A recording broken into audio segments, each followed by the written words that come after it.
अस्सलाम वालेकुम नाज़रीन, मैं हूं आपकी होस्ट एनिशा और आप देख रहे हैं K21 न्यूज़ और हमारा शो हेल्थ 21 जो कि है ईसा लेबॉर्ट्री की जानिब से। और जब बात आती है खूबसूरत नज़र आने की, खूबसूरत स्किन नज़र आने की, तो फिर मैं ये समझती हूँ कि मर्द और औरत नहीं, दोनों को खूबसूरत नज़र आना चाहिए। तो आज का जो टॉपिक है वो स्किन केयर रूटीन पर हम बात करेंगे। गर्मी के मौसम में हमारे साथ मौजूद हैं डॉक्टर हिना सुहेल, कंसल्टेंट हैं, डर्माटोलॉजिस्ट एंड कॉस्मेटोलॉजिस्ट। उनको वेलकम करती हैं अपने शो पे। अस्सलाम वालेकुम। कैसी हैं डॉक्टर साहिबा? डॉक्टर साहिबा, आपकी स्किन तो बहुत ग्लो कर रही है। हम इस गर्मी के मौसम में इतनी खूबसूरत स्किन कैसे रख सकते हैं? गर्मी के मौसम में या सर्दी के मौसम में, दोनों ही मौसम ऐसे हैं कि स्किन जब मौसम शुरू होता है तो ख़राब होना शुरू हो जाती है। स्पेशली गर्मियों की अगर हम बात करें और बात करें हम ऑयली स्किन की, ऑयली स्किन वालों के साथ तो वाकई बहुत प्रॉब्लम्स आते हैं, एक्ने बहुत आते हैं, ऑयल बहुत आता है, ब्लैक हेड वाइट हेड बनते हैं। तो पहली चीज़ तो हो गई क्लेंजिंग, जो कि बहुत ज़रूरी है। क्लेंजिंग का मतलब ये नहीं होता कि आपने आधे आधे घंटे तक जो है फेस पे आपने कुछ लगाना है, जस्ट एक नॉर्मल क्लेंजर, और उससे आप क्लेंजिंग करें सुबह उठने के फ़ौरन बाद। देन फेस वॉश, और फेस वॉश के बाद जो है बहुत हल्का सा जो वाटर बेस्ड मॉइस्चराइज़र होते हैं वो आप लगा सकते हैं। अच्छा, सेम यही रात का रूटीन है। सोने से पहले आपने पहले क्लेंजिंग की, ताकि दिन भर के जो भी अगर डस्ट है या आप कॉस्मेटिक लगा है या वैसे भी थकान होती है और इतना पसीना है, ऑयल है, सब आपकी स्किन पे होता है, तो इसको क्लीन करने के लिए आपने पहले क्लेंजिंग करनी है। क्लेंजिंग करने के बाद आपने फेस वॉश करना है, और उसके बाद आप में से जो लोग सीरम लगाते हैं वो सीरम लगा सकते हैं। जो बच्चियां हैं जो बहुत यंग एज के हैं, उन्हें चाहिए कि वो हल्का सा मॉइस्चराइज़र लगा लें, और वाटर बेस्ड मॉइस्चराइज़र, क्योंकि गर्मियों का मौसम है। और बाहर निकलते हुए अगर आप स्कूल जा रहे हैं, कॉलेज, यूनिवर्सिटी, ऑफिस या कहीं भी बाहर धूप में निकल रहे हैं, तो you should apply sunblock. और सन ब्लॉक कब अप्लाई करना चाहिए? बाहर जाने से आधा घंटा पहले। सेम एज वो ख़वातीन जो कुकिंग करती हैं घर पे, तो उन्हें हीट एक्सपोजर होता है। हीट एक्सपोजर की वजह से एक तो ये कि झाइयाँ भी बढ़ती हैं, अगर आपकी थोड़ी बहुत झाइयाँ हैं वो और ज़्यादा जो है बढ़ेंगी, तो उसे भी आपने सन ब्लॉक लगाना ज़रूरी है। अच्छा डॉक्टर साहब, सन ब्लॉक जिसका बहुत ज़्यादा ज़रूरी है, अगर आप बाहर धूप में भी जाते हैं, किचन में भी जाते हैं, आपको ज़रूर लगाना चाहिए, पर कहीं ना कहीं यही चीज़ मिसिंग होती है। हम मेकअप करते हुए भी बाकी तो बहुत एक्सपेंसिव चीज़ें ले लेते हैं, बस इस चीज़ को इग्नोर करते हैं। तो अगर हम बाहर निकलते हैं और सन ब्लॉक नहीं लगाते, तो फिर इस स्किन पे किस तरह की चीज़ें सामने आती हैं, कितनी डैमेज होती हैं? स्किन पे पहली चीज़ सबसे ज़्यादा जो सामने आती है वो ये है कि आपकी जो झाइयाँ या आपका पिगमेंट्स होते हैं, ठीक है, हमारी स्किन पे पिगमेंट्स होते हैं, तो पहले स्किन रेड होती है धूप में, और उसके बाद जो है वो ब्राउन शेड में चली जाती है। सबकी नहीं, लेकिन जिनके साथ मिलाजमा का प्रॉब्लम है। नंबर 2, अगर आप धूप में ज़्यादा रहते हैं, इवन सर्दी हो या गर्मी, तो उस सूरत में आपकी स्किन पे रिंकल्स आते हैं।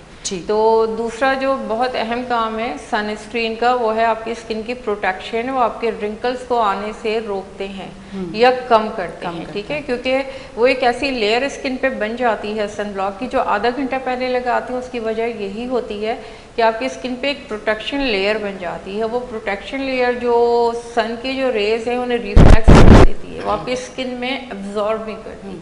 जो वो रेज आपकी स्किन में एब्जॉर्ब होती हैं तो आपको बहुत सारे प्रॉब्लम्स आते हैं, जिसमें एक प्रॉब्लम जो है आपके रिंकल्स भी हैं, एज वेल आपका हाइपर पिगमेंटेशन का बढ़ना, बहुत ज़्यादा पसीना आना, इन तमाम चीज़ों को कवर करते हैं। और अब तो बहुत अच्छे सन ब्लॉक्स आ गए हैं, और बल्कि कुछ ऐसे सन ब्लॉक हैं जो सीबम कंट्रोल सन ब्लॉक कहलाते हैं। अब वो होते हैं हमेशा जेल फॉर्म, जिसकी वजह से ना तो स्किन पे कोई स्पॉट आता कि जी वो वाइट कलर का वाइट स्पॉट आ गया है, या आपने ज़्यादा या कम लगा लिया, तो वो बहुत वेलवेटी कर देता है स्किन को, एब्जॉर्ब हो जाता है स्किन में, और बहुत अच्छा उसका जो रिजल्ट है बहुत अच्छा है। अच्छा, अपनी स्किन को मॉइस्चराइज रखना कितना ज़रूरी है, कितना अहम है? बहुत ज़्यादा अहम है। चाहे स्किन आपकी ऑयली है, ड्राई है, नॉर्मल है, कॉम्बिनेशन है, स्किन को मॉइस्चराइज रखना इसलिए बहुत ज़रूरी होते हैं कि अगर हम बात करें सिर्फ एटमॉस्फेयर की, तो कभी खुश्क मौसम होता है, कभी सर्द होता है, कभी धूप वाला मौसम, डस्टी मौसम, तो इन तमाम चीज़ों को कंट्रोल जो करता है एक्सटर्नली वो करता है मॉइस्चराइज़र, और इंटरनली जो करता है वो है पानी या वाटर कंटेनिंग फूड, जैसे वाटरमेलन है, स्टार मेलन है, डिफरेंट तरह के जो फ्रूट, पानी वाले फ्रूट आपको मार्केट में अवेलेबल होते हैं। खीरा है बहुत इम्पॉर्टेंट है, कुकम्बर है बहुत इम्पॉर्टेंट है, लेमन बहुत इम्पॉर्टेंट है। ये तमाम चीज़ें आपको इंटरनली हाइड्रेट रखती हैं, और एक्सटर्नली जो है आप फिर अपने आप को हाइड्रेट रखने के लिए डिफरेंट टाइप के मॉइस्चराइज़र मतलब जिसके स्किन पे जो सूट कर रहा है। और कुछ मेडिकेटेड मॉइस्चराइज़र भी होते हैं जो टाइम के साथ साथ आपको ज़रूरत पड़ती है। मतलब स्किन डल हो रही है, अगर आप 25 से ज़्यादा हैं, आप 30+ हैं, तो आपको इन तमाम चीज़ों का बहुत ख्याल रखना चाहिए। इवन आप मर्द हैं या औरत हैं, दोनों को अगर स्किन अच्छी रखनी है। मॉइस्चराइज़र का ये मतलब बिल्कुल नहीं होता कि आप बहुत सारा मॉइस्चराइज़र लेके स्किन को ऑयली बना लें। जस्ट टेक 3-4 ड्रॉप्स ताकि अपर सरफेस जो है आपका वो मॉइस्चराइज रहे। वो मॉइस्चराइज रहेगा तो स्किन बेटर रहेगी। वो भी एक लेयर बना देगा ना। एक लेयर बना दी आपकी सन स्क्रीन ने, सन स्क्रीन लगाने के आधे घंटे बाद आप इस पर कंप्लीट मेकअप भी कर सकते हैं, आप मॉइस्चराइज़र भी लगा सकते हैं, आप जो भी मतलब नॉर्मल जो बीबी क्रीम्स एंड डिफरेंट चीज़ें लोग लगाते हैं फेस पर, पाउडर कुछ लोग लगाते हैं कॉम्पैक्ट, तो आप सनब्लॉक के बाद जो है इस्तेमाल कर सकते हैं। डॉक्टर साहब थोड़ा सा अगर इस तरफ आएँ, आज स्किन की बात हो रही तो थोड़ा सा मौका मेरे पास भी और उन लड़कियों के लिए, क्योंकि अब तो तमाम लड़कियां, लड़कों की भी बात करेंगे, लड़के भी मेकअप करते हैं। अब हमारी इंडस्ट्री की बात करें या वैसे भी नॉर्मल लड़कियां सुबह उठते ही जॉब पे जा रही हैं या वीडियोस बना रही हैं टिकटॉक और ये सारी चीज़ें, तो घंटों घंटों मेकअप रहता है। एक स्किन पे कितने घंटे बाद मेकअप जो है वो स्किन को डैमेज करना शुरू करता है, या कितनी देर मेकअप रखना चाहिए, मेकअप की क्वालिटी देखनी चाहिए, बहुत सारी चीज़ें हैं, थोड़ा सा वो बताएं, क्योंकि मेकअप जो है वो इस टाइम एक अहम किरदार अदा करता है लड़कियों की खूबसूरती में। एग्जैक्टली ऐसे ही है। देखिए मेकअप जो है, अगर आपकी ड्राई स्किन है तो आप अगर 5-6 घंटे रख लेते हैं वो चल भी जाते हैं, 8 घंटे भी चल जाते हैं, ठीक है, लेकिन उसे रिमूव करना है आपने, लाजिम रिमूव करना है।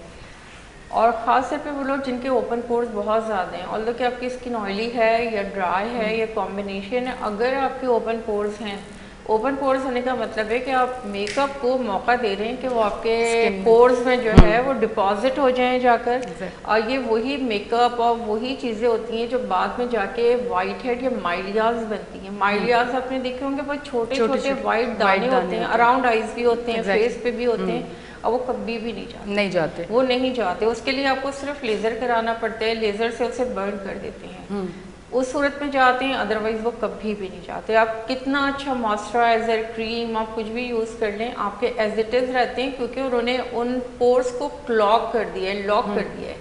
सीबम एक जगह आई, आके रुकी, और अंदर आपका वही जो डर्ट मेकअप अंदर बिल्कुल डिपॉजिट हो चुका है, और वो आपके माइलियाज की सूरत में जो है आपकी स्किन पे नज़र आ रहा है। सबसे बड़ा नुकसान ये होता है मेकअप चेहरे पे लगा रहे, और ख़ास तौर पे जो लोग मतलब इस तरह की फील्ड्स में हैं कि डेली मेकअप करना पड़ रहा है और कैमरे का सामना है और आप घंटों घंटों वीडियो बना रहे हैं, तो आप जैसे ही अपने काम ख़त्म करते हैं उसके फ़ौरन बाद आप बहुत अच्छी सी क्लेंजिंग करें और अपना मेकअप उतारें, फेस वॉश करें और मॉइस्चराइज़र लगाएं, ताकि थोड़ा सा स्किन को सांस लेने का मौका मिले। डॉक्टर साहब ये जो आपने बात की क्लेंजिंग की, फेशियल की भी अगर बात करें, तो छोटे छोटे जो पॉलर बने हुए गलियों में, वहाँ तो अगर आप फेशियल करवाने या क्लेंजिंग करने चले जाएं ना, उनको पता है कि हाथों की क्या मूवमेंट रखनी है, मुंह रगड़े जा रहे हैं, बाद में पता चलता है अपने चेहरे से नफरत हो रही थी, कहीं से रेड हो गया, कहीं से ब्लैक हो गया।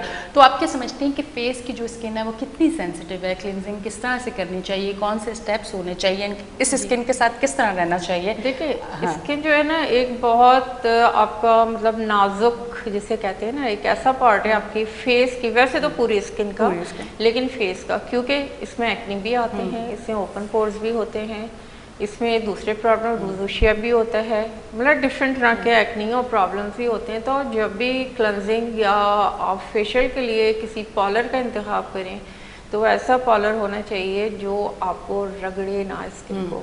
अभी जिस तरह मैं काफ़ी जगह में देखती हूँ, लोग बताते हैं जी वहाँ तो इतनी देर तक करते हैं, घंटा करते हैं, वो 70 मिनट का फेशियल है तो 2 घंटे का फेशियल है। तो ऐसा कुछ नहीं है। जैसे आपने हाइड्रा फेशियल एक सुना होगा, ऑलमोस्ट हर क्लिनिक और हर पॉलर पे उसकी मशीन है। अब जो हाइड्रा फेशियल है उसका जो एक्चुअल जो सकिंग मेथड जो है ना, जो एक्चुअल उसका पार्ट है, बाकी पार्ट तो खैर एक उसको बस अपने तौर पे इस्तेमाल करते हैं। तो जो उसका एक्चुअल पार्ट है, ठीक है, वो क्या करते हैं, उसमें diamond derma abrasion liquid form में, यानी लिक्विड भी आ रहे हैं और साथ ही साथ डायमंड डर्मा एब्रेजन काम कर रहे हैं, मीना की डेड स्किन की लेयर को जो है उतार रहा है, स्क्वामस टिश्यूज को रिमूव कर रहा है। तो ये बहुत से बहुत 3 to 5 मिनट जिनकी बहुत ख़राब स्किन है, हार्डली उनको विद इन 10 मिनट ये भी बहुत ज़्यादा मैं बता रही हूँ, आप हटा दें, डिपेंड करता है। कोई पेशेंट ऐसा आता है जिसे आप 10 मिनट 12 मिनट कर सकते हैं, वरना नॉट मोर देन 5 मिनट, क्योंकि हमारा काम स्किन को रगड़ना ही नहीं है, हमारा काम पर जो डेड टिश्यूज़, मतलब वो टिश्यूज़ जो फेस वॉश करने से नहीं उतर रहे, जो कि उतर जाना चाहिए, नहीं। जैसे बच्चों की आपने देखी होगी स्किन, आप पानी से भी वॉश करें तो उसी तरह नीट एंड क्लीन हो जाती है। बड़ों में इस तरह नहीं होता। क्यों नहीं होता? क्योंकि वो सीबम है, डस्ट है, डर्ट है, ओपन पोर्स हैं, इन तमाम चीज़ों की वजह से जो डस्ट अंदर जाती है, आपको पूरी तरह स्किन रिमूव नहीं होनी पाती आपके साबुन या फेस वॉश से। तो तब आप जाते हैं इस तरह के प्रोसीजर्स पर, जिससे आपकी डेड स्किन रिमूव होती है। इसी तरह अगर आप फेशियल की बात करें, सिंपल नॉर्मल पॉलर फेशियल, उसमें भी ये है कि मसाज क्रीम ठीक है आप 10 मिनट कर लें, 15 मिनट कर लें, लेकिन उसके साथ जो मुख्तलिफ़ किस्म के ब्लीचेस लगाए जाते हैं ना, नाम नहीं होता कहीं भी ब्लीच का, लेकिन उसमें एक आपकी वो कौन सी वाइटनिंग क्रीम या ग्लोइंग क्रीम, और उससे पहले ब्लीच, और उसके बाद वो स्मेल बता देती है कि उसमें ब्लीच शामिल है। सबसे ज़्यादा ख़तरनाक चीज़ है, किस लिए कि उसमें होता है ब्लीच यानी एसिड, और वो आपकी स्किन को जो है बिल्कुल डिस्ट्रॉयड कर देते हैं। जिन लोगों के झाइयाँ नहीं हैं उनकी झाइयाँ बन जाती हैं। एज़ल जिनके बिल्कुल बारीक रुआं है फेस पर, वो बाल काफ़ी बड़े हो जाते हैं, पर एक नए मसले में पड़ जाते हैं कि अब जाके लेज़र कराएं या वैक्स शुरू कर दें। डॉक्टर साहब, अगर वक्त से पहले किसी को रिंकल्स पड़ जाते हैं, बहुत सारी ऐसी लड़कियां देखिए, मेरी खुद एक कज़न है, बहुत कम उम्र है, पर उसको रिंकल्स पड़ गए, वो हमारे सामने बैठती है तो वो कहती है कि मतलब क्यों, ऐसा क्या हुआ, मैं किससे ट्रीटमेंट करवाऊँ? ऐसे कौन सा ट्रीटमेंट है देखें जो अगर रिंकल 25 to 30 के दरमियान उनकी एज है, ठीक है, उसमें आए तो एक बहुत बड़ी जो मसला होता है ना, वो होता है कि आपकी डाइट कैसी है। ठीक है, डाइट अगर अच्छी ना हो, क्योंकि बहुत सारे लोग हैं अपना वेट कम करने के उसमें कि जी बस वेट कम हो जाए, डाइटिंग करना शुरू कर देते हैं। डाइटिंग करते हैं तो उसका सबसे पहला असर आता है आपकी स्किन पे। एज़ल आपके रिंकल्स आना शुरू हो जाते हैं और स्किन से ग्लो ख़त्म हो जाती है, बेरौनकी आ जाती है स्किन पे। तो मे बी वो डाइटिंग करती रही हूँ, मे बी उनके अंदर कोई डेफिशिएंसी हो, तो उसके लिए कोई टेस्ट होते हैं वो कराने पड़ते हैं कि आयरन की कमी है या B12 की कमी है या कोई और प्रॉब्लम है, किसी चीज़ की डेफिशिएंसी है जिसकी वजह से स्किन उनकी जो है इतनी फ्रेश नहीं है जितनी इस एज में होनी चाहिए। एक बहुत बड़ा फैक्टर है कोलेजन। अच्छा, कोलेजन के लिए हम कहते हैं ये दवा खा लें, वो दवा खा लें। सबसे ज़्यादा कोलेजन आपको जो बूस्ट होता है आपके पानी से ही होता है। अच्छा। अगर आप पानी प्रॉपर पीते हैं, पानी से मेरा सिर्फ पानी नहीं, उसमें आपके जूसेस भी हैं और वाटर कंटेनिंग फ्रूट भी हैं। उससे ये होता है कि जितने टॉक्सिन्स हैं, जिसे हम कहते हैं ऑक्सीडेंट, जो हमारे चेहरे पे दाग धब्बे बनाते हैं, वो आपकी स्किन को क्लीन करते हैं, आपके पूरे फ्लश को, ब्लड को क्लीन करते हैं, जिसकी वजह से स्किन जो है आपकी बहुत बेहतर और बहुत ग्लोई रह सकती है। ठीक है, और उसके बाद मज़ीद अगर डेफिशिएंसी है, अब चाहे वो कोलेजन की डेफिशिएंसी हो, किसी विटामिन की डेफिशिएंसी हो, तो उसके लिए तो ज़रा आपको फिर पूरा एक विज़िट अपने पहले डॉक्टर के पास करना पड़ेगा। वो टेस्ट कराएंगे, देखेंगे क्या है आपके अंदर क्या डेफिशिएंसी है। तो अगर सिर्फ दवाओं की कमी होगी, विटामिन्स की कमी होगी, तो विटामिन्स दे दिए जाते हैं। और इस सूरत हाल में अमूमन जो है ना, मतलब सीडो रिंकल होते हैं। सीडो रिंकल कहते हैं ऐसे रिंकल जो जिस चीज़ की कमी है वो दी जाए तो उसके बाद वो डिसअपियर हो जाते हैं। जी। अच्छा डॉक्टर साहब, अमूमन मैंने लोगों को देखा कि PRP करवा रहे हैं स्किन की, थोड़ा सा PRP के हवाले से बताएं कि ये कितना वर्क करती है। लोग बालों के लिए भी करवाते हैं, स्किन पे भी करवाते हैं, मैंने अभी तक नहीं करवाई पर मैंने सुना काफ़ी है। बालों में 100% वर्क करती है। अच्छा, बहुत, मेरे तकरीबन 3,500 पौने 4,000 के करीब पेशेंट हैं PRP के, 2009 से लेकर अब तक, जो ऑन रिकॉर्ड हैं। उसके अलावा जो हैं जिनका रिकॉर्ड नहीं है वो अलग। तो PRP तो ऐसी चीज़ें आप बिल्कुल, हाँ अगर करना आता हो तो वो लोग जो कर सकते हैं PRP, आप उनके पास जाएं, क्योंकि PRP का अपना एक करने का मेथड होता है, एक तरीका होता है। सेकंड थिंग ये कि हम PRP क्यों करवा रहे हैं, अगर इनकेस हमारे बाल पतले हो गए, गिर रहे हैं, स्किन पे कोई प्रॉब्लम आ रही है, इट्स मीन कि हमारे अंदर कोई डेफिशिएंसी है, जो कि एक बड़ी डेफिशिएंसी कोलेजन की होती है, स्टेम सेल की डेफिशिएंसी होती है। तो उस सूरत में अगर आप PRP करवाते हैं और PRP में आपका जो फिजिशियन है उसमें अगर वो मिलाता है एक्टिवेटर, ऐड करता है, तो डेफिनेटली यू गॉट रिजल्ट्स। अच्छा। और अगर आप उसमें एक्टिवेटर नहीं मिलाते तो बहुत से पेशेंट आपको ये भी कहते हुए नजर आएंगे हमने 5 PRP कराए थे, 6 कराए थे, हमें कोई फर्क नहीं पड़ा। बिल्कुल। PRP वो ट्रीटमेंट है जिसमें पहले ही ट्रीटमेंट से आपको फर्क पड़ता है, लाजमी पड़ता है।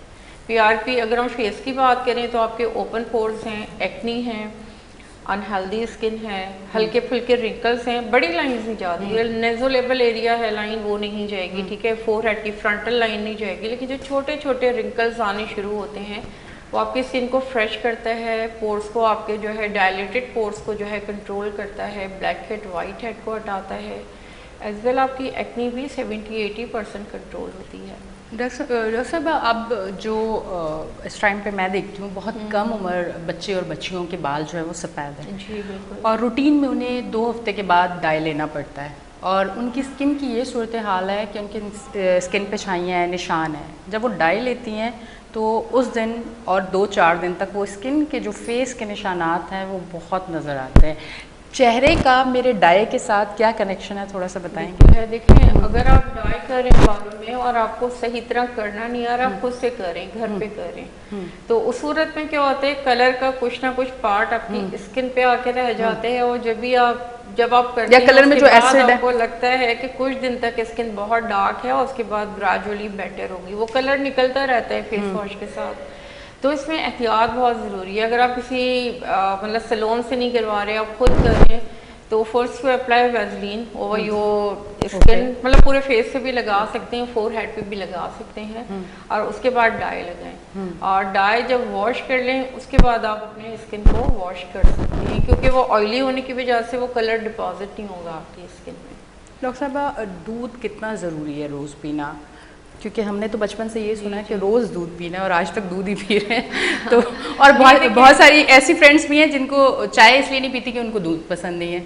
तो जो दूध पीते हैं उनके लिए कितना बेहतर है और जो दूध नहीं पीते उनके लिए कितना? दूध पीने से मुराद ये है कि ज़ाहिर जो इस फील्ड में नहीं है उन्हें वाइटामिन्स का नहीं पता, कैल्शियम के बारे में नहीं पता। इनफैक्ट कैल्शियम बहुत ज़रूरी है। आप 0 एज से लेकर और 25 की एज तक कैल्शियम अपनी बॉडी में जमा कर सकते हैं, जो आपकी पूरी लाइफ का होते हैं। और अगर जिस तरह अमूमन होते हैं 5-6 साल में बच्चे मिल्क छोड़ देते हैं, ये बहुत से बहुत 7-8 साल की एज तक पीते हैं, उसके बाद छोड़ देते हैं, तो उनकी बॉडी में जो मौजूद कैल्शियम है वो रोज़ाना एक हिस्सा निकलता है, आपके ब्लड में शामिल होता है, आपकी ज़रूरत को पूरा करता है। तो कैल्शियम इस हद तक ज़रूरी है कि आपने अगर 0 ईयर से लेकर 25 साल की एज तक अगर आप कंटिन्यूसली मिल्क है, योगर्ट है, आप सेसमी, वाइट सेसमी है और सिंघाड़े हैं, मतलब मुख्तलिफ चीज़ें बहुत सारे फ्रूट में होते हैं, या दूध की फॉर्म में मिल्क अगर लेना है तो मिल्क की फॉर्म में, इवन के एग है उसमें, डेयरी की तमाम चीज़ें जिसमें चीज़ भी शामिल है, अगर प्रॉपर वे में आपकी फैमिली में लिया जाता है तो समझे आप 25 साल के हो गए तो अब ये लंबे अरसे के लिए सेव है। अब जो आप रोज़मर्रा या जिस तरह से भी कैल्शियम लेंगे वो आपकी डेली की ज़रूरत को पूरा करेगा, आपकी बोन से नहीं निकलेगा। बड़ी एज तक अगर आप 50 प्लस हो रहे हैं तो आपको वो प्रॉब्लम नहीं आएंगे जो अमूमन अब सबको आते हैं। ठीक है, इसका मतलब है बुजुर्ग बिल्कुल ठीक कहते हैं कि ये कम उम्र में खाया हुआ आगे तक चल रहा है। तो अमूमन हम लोग बुजुर्गों की बातें नहीं सुनते। देखिए डॉक्टर साहब ने बिल्कुल सही कहा कि ये एक उम्र है जिसमें आपने खाना है ताकि वो सेफ़ रहे, और आज से जो है आप वो चीज़ें स्टार्ट कर दें जिसमें कैल्शियम है। डॉक्टर साहब बहुत बहुत शुक्रिया, आप तशरीफ़ लेके आए, थैंक यू। बहुत सारे सवाल थे, टाइम बहुत कम था। नेक्स्ट टाइम जब आप आएंगी तो बहुत सारे और भी मेरे सवाल है जो मैं आपसे करूँगी। Thank you. अच्छा जी नाजरीन, आप देख रहे थे हमारा शो हेल्थ 21 जो कि है ईसा लेबॉर्ट्री की जानिब से। अपनी होस्ट एनिशा को दें इजाज़त, फिर मिलेंगे। अल्लाह हाफ़िज़।